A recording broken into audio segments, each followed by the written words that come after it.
Hai, saya Zulfali Zulkifli. Assalamualaikum, saya Tuan Hamid Zulkifli. Assalamualaikum, saya Muhammad Aziz Azad bin Azman. Hai, saya Halisha Azmi. Keunggulan Malaysia dalam pelbagai arena sukan telah banyak mengharumkan nama negara di pentas dunia. Kontingen Malaysia telah banyak mencapai pelbagai kejayaan di peringkat antarabangsa dalam sukan yang berbeza. Selain itu, sukan amat penting untuk terus maju di mata dunia kerana sukan merupakan salah satu cabang untuk meningkatkan ekonomi negara. Di sebalik kejayaan skuad Malaysia dalam mengharumkan nama negara, terdapat beberapa cabaran yang harus ditempuhi oleh atlet-atlet kebangsaan. Antara cabaran-cabarannya adalah kekurangan jurulatih yang bertauliah dan berpengalaman dalam bidang sukan tersebut, kekurangan infrastruktur sukan yang moden dan berkualiti, kekurangan dana bagi menaik taraf peralatan dan kemudahan sukan untuk atlet-atlet negara. Antara objektif kajian yang telah dilakukan adalah untuk mengkaji pencapaian sukan di Malaysia, mengenal pasti cabaran yang dihadapi oleh pembangunan sukan di Malaysia, mengenal pasti cabaran yang dihadapi oleh atlet-atlet Malaysia dan mengenal pasti penyumbangan sukan dalam sektor pembangunan ekonomi negara. Salah satu kepentingan kajian ini ialah peningkatan ekonomi negara juga semakin bagus. Hal ini kerana pengaliran wang dari seluruh negara ke Malaysia menyebabkan pertukaran wang asing yang seterusnya memberi kelebihan kepada kita. Oleh sebab itu, wajarlah semua masyarakat di Malaysia mengambil berat terhadap pembangunan sukan dan perkembangannya agar negara dapat melahirkan atlet yang lebih berkualiti serta bertaraf dunia.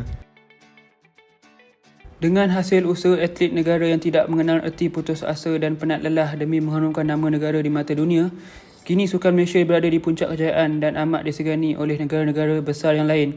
Antara sukan yang banyak mengharumkan nama negara adalah badminton, squash, berbasikal, terjun, olahraga, bowling dan juga hoki. Datuk Lee Chong Wei merupakan nama yang tidak asing lagi dalam sukan badminton di peringkat antarabangsa. Beliau telah memenangi beberapa kejohanan dunia seperti kejohanan badminton terbuka Malaysia dan pernah menduduki tempat pertama di tahap antarabangsa selama 349 minggu.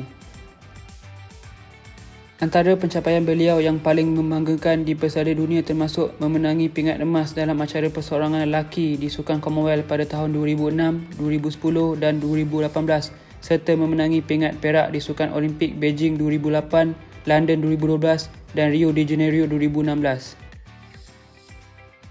Datuk Nicol and David adalah seorang pemain squash profesional negara. Beliau merupakan pemain pertama yang berjaya memegang gelaran pemain squash nombor 1 dunia selama 9 tahun berturut-turut. Beliau juga telah mengecapi kesemua kejayaan dalam karier beliau, termasuk bergelar juara dunia sebanyak 8 kali. Selain itu, beliau juga telah memenangi 5 pingat emas di Sukan Asia, 2 pingat emas di Sukan Commonwealth dan 81 gelaran kejuaraan jelajah Persatuan Squash Profesional. The Pocket Rocketman adalah gelaran yang diberikan kepada atlet kelahiran Dungun, Terengganu ini yang telah mencipta sejarah sebagai pelumba basikal pertama negara meraih pingat gangsa di Sukan Olimpik 2016 di Rio de Janeiro, Brazil. Antara kejayaan lain beliau termasuk memenangi pingat emas dalam kejohanan dunia berbasikal trek UCI 2017 di Hong Kong, pingat perak pada kejohanan dunia 2009 dalam kategori pecut dan pingat perak pada kejohanan dunia 2010 dalam kategori keirin. Penerjun kelahiran Kampung Jugan, Sarawak ini merupakan atlet terjun Malaysia pertama yang berjaya memenangi pingat perak dalam Sukan Olimpik 2012 di London menerusi acara 10 meter platform individu wanita serta pingat perak dalam acara seirama 10 meter bersama Cheong Jun Hong di Sukan Olimpik Rio de Janeiro, Brazil pada tahun 2016. Pada Julai 2015, Pandai Lela membuat sejarah apabila beliau memenangi pingat gangsa acara platform 10 meter individu dalam kejohanan akuatik dunia di Kazan sekaligus menjadikan beliau rakyat Malaysia pertama yang menamatkan podium dalam acara tersebut. Antara cabarannya ialah masalah kekurangan pelapis baru atau muda dalam sukan tertentu akan mempengaruhi jumlah atlet yang berpengalaman. Misalnya kita mempunyai pemain badminton dan squash dunia seperti Datuk Lee Chong Wei dan Datuk Nicol and David. Namun sehingga kini kita masih belum menemui pelapis baru yang mampu membentangkan martabat badminton dan squash di negara ini. Cabaran seterusnya ialah kekurangan pusat IPT di Malaysia. Pembangunan sukan pelajar di IPT dipertanggungjawabkan sepenuhnya kepada pusat sukan. Malangnya pusat ini tidak dapat memainkan peranan optimumnya akibat kekurangan staf, peruntukan kewangan yang terhad serta bidang tugas yang agak luas. Yang terakhir, penyalahgunaan dadah sering berlaku di kalangan atlet yang menyumbang kepada kemerosotan prestasi mereka dalam bidang sukan yang dicuburi. Penggunaan dadah oleh atlet semata-mata untuk memberi kelebihan ketika bertanding dalam sesuatu acara sukan. Dadah-dadah ini memberi kesan pada tubuh badan dengan cara berbeza seperti dapat membesarkan otot-otot mereka. Atau cabaran yang pertama atlet Malaysia ialah kurang atau hilang keyakinan diri. Sebagai contoh, keyakinan adalah kunci kejayaan dalam sukan dan aset nombor satu bagi atlet. Atlet yang tidak percaya pada diri mempunyai keraguan mengenai keupayaan mereka untuk melakukan sesuatu dan lebih cenderung mengalami kebimbangan prestasi merosot. Di samping itu juga, cabaran yang dihadapi oleh atlet juga dikaitkan dengan ketakutan terhadap kegagalan.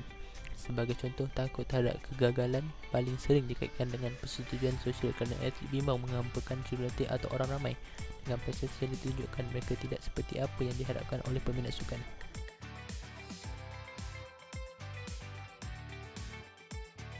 Dan akhir sekali, cabaran yang sering dialami oleh atlet negara apabila terlalu lama berjauhan dengan keluarga. Ini menyebabkan mereka kurang fokus semasa berlatih dan mengganggu prestasi mereka.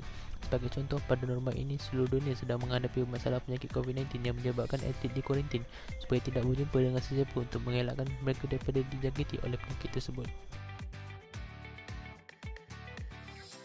Pada tahun 2017, Malaysia merupakan tuan rumah dalam penganjuran tamasya sukan yang cukup dikenali iaitu Sukan C.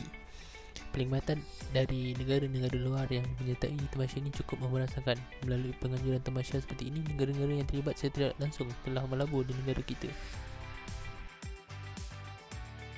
Selain itu, syarikat yang menaja sesuatu pasukan berpeluang untuk mempromosikan produk keluaran syarikat mereka.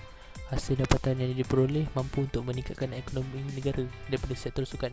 Dalam hal ini, hak penyiaran sukan perlu disediakan kerana dapat menjana pendapatan negara dari segi jumlah tontonan. Dan yang terakhir, prasarana sukan seperti kolam renang, padang golf dan gelanggang badminton misalnya dapat menjana ekonomi negara. Lantaran menyedari hakikat ini, pelbagai strategi telah dirangka. Pelbagai usaha telah direncana untuk memastikan rakyat Malaysia sentiasa mengunjungi pusat sukan di negara kita. Antara inisiatif yang perlu dilakukan oleh kerajaan untuk meningkatkan prestasi atlet-atlet negara kita ialah kerajaan haruslah memulakan langkah untuk mencukil bakat-bakat muda dari bangku sekolah. Hal ini amalan penting kerana terdapat ramai anak muda yang mempunyai bakat terpendam. Inisiatif untuk memajukan arena sukan di negara kita adalah dengan menyediakan latihan secara intensif.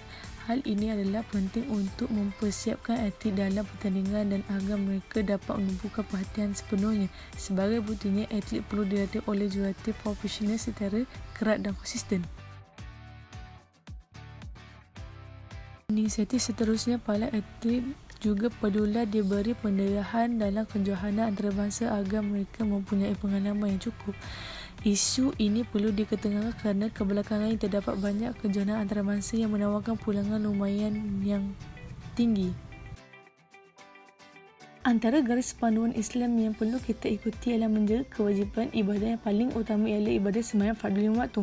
Ini kerana jika kita terlalu obsesif dan asyik melakukan aktiviti sukan sehingga membelakangkan dan mencuaikan tuntutan kewajipan sebagai seorang Muslim, ia boleh menyebabkan individu tersebut terjerumus ke lembah dosa.